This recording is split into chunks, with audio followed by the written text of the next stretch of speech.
ছাত্র জনতার গণ অভ্যুত্থানের পর বাংলাদেশের রাজনৈতিক ইতিহাসে এক বড় পরিবর্তন এসেছে। নিজের দল আওয়ামী লীগকে এক প্রকার বিপদের মুখেই ফেলে অনেকটা স্বার্থপরের মতোই ভারতে পালিয়ে প্রাণ বাঁচিয়েছেন সাবেক প্রধানমন্ত্রী শেখ হাসিনা। তার এই পলায়নের পর কার্যত ধ্বংসস্তূপে পরিণত হয়েছে তার দীর্ঘদিনের সাজানো ক্ষমতাশালী দল ও অঙ্গ সংগঠনগুলো।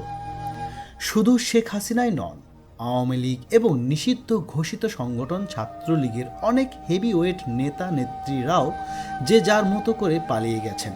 আবার অনেকেই পালাতে না পেরে ধরা পড়েছেন, বর্তমানে বন্দী আছেন কারাগারে।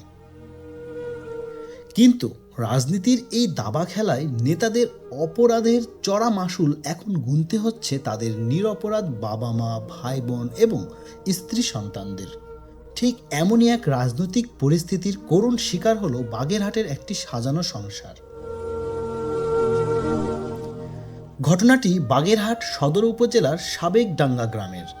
রাজনীতি আর ক্ষমতার পট পরিবর্তন কিভাবে একটি সাধারণ পরিবারের সুখ কেড়ে নিতে পারে তার সাক্ষী হলো এই গ্রাম, যে ঘটনাটি রীতিমতো নাড়া দিয়ে গেছে গোটা এলাকাবাসীকে।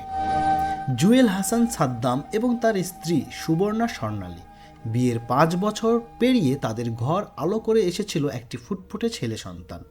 নাম রাখা হয়েছিল নাজিম হোসেন।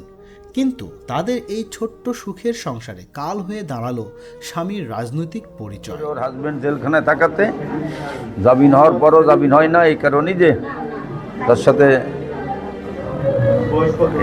অত্যন্ত স্বামীরা খুবই ভালোবাসতো। এই কারণে স্বামীর অনুপস্থিত কারণে এই আত্মহত্যাটা করেছি। আল্লাহ মাফ করে দিই। জুয়েল হাসান সাদ্দাম ছিলেন নিষিদ্ধ সংগঠন ছাত্রলীগের একজন নেতা, আর এই পরিচয়ই তাদের জীবনের মোড় ঘুরিয়ে দিল। জুলাই আন্দোলনের পর থেকেই কারাগারে বন্দী আছেন স্বামী জুয়েল। স্বামীর অবর্তমানে তাদের সেই ছোট্ট সংসারটি তাসের ঘরের মতো ভেঙে পড়ে। একদিকে অর্থনৈতিক সংকট, অন্যদিকে অনিরাপত্তা আর ভবিষ্যৎ নিয়ে চরম অনিশ্চয়তা। অনেকবার জামিন হওয়ার কথা ছিল, জামিন হয়নি। এই নিয়ে আমার বোন মানসিকভাবে ভেঙে পড়ে। আমরা তারে অনেক বোঝানোর চেষ্টা করেছি, তারপরেও সে মানসিকভাবে ভেঙে পড়ে। বোনের প্রতি যে একটা ভালোবাসা, সেই জিনিসটা মানে তাকে অনেক ভালোবাসতো, যে এক কথাই সেই জিনিসটা সে মানে করতে পারতো না, বাঁধতে পারতো না যে তাকে জেলে রয়েছে। সেই সময়টা যে সে কীভাবে কাটাইছে, মানে মেইনলি একাকিত্ববোধ করার কারণে হচ্ছে সেই ঘটনা ঘটাতে বাধ্য হয়েছে। স্বজনরা জানান স্বামীকে ভীষণ ভালোবাসতেন স্বর্ণালী। স্বামীর কারাবাসের বিষয়টি তিনি কোনোভাবেই মেনে নিতে পারছিলেন না। তাকে মুক্ত করতে তিনি বারবার ছুটে যেতেন যশোর কারাগারে। সাধ্যমতো চেষ্টা করতেন জামিন করানোর, কিন্তু আইনি জটিলতায় বারবার যখন জামিন নামঞ্জুর হচ্ছিল তখন ধীরে ধীরে মানসিকভাবে দুর্বল হয়ে পড়েন তিনি। শত চেষ্টা করেও যখন স্বামীকে মুক্ত করে আনতে পারলেন না, তখন শারীরিক ও মানসিকভাবে পুরোপুরি ভেঙে পড়েন এই গৃহবধূ। অবশেষে সব প্রচেষ্টাকে ব্যর্থ মনে করে জীবনের এক চরম ও নিষ্ঠুর সিদ্ধান্ত বেছে নিলেন স্বর্ণালী।